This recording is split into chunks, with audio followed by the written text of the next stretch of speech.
Convert image to editable text using OCR in Doxillion. Add your image files to Doxillion using drag and drop or the Add Files button.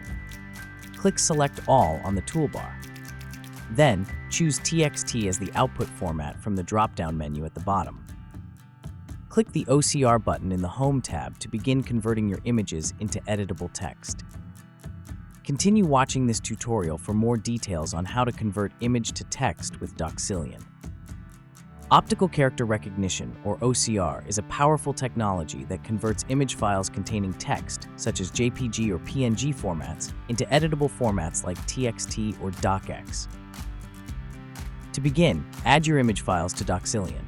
You can drag and drop them directly into the program or use the Add Files button. If you want to convert multiple files, use the Select All button or hold the Ctrl key to select them individually. Once your files are selected, go to the Convert to File drop-down menu at the bottom of the window and choose your desired output format, such as TXT for plain text. Next, click the OCR button in the toolbar.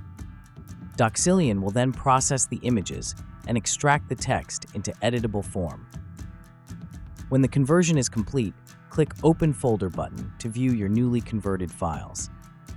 It's important to note that OCR is not perfect, and there may be discrepancies compared to the original file. The accuracy of image-to-text conversion relies heavily on the sharpness and clarity of the images and text within them. For more Doxillion tutorials, visit the address shown on your screen.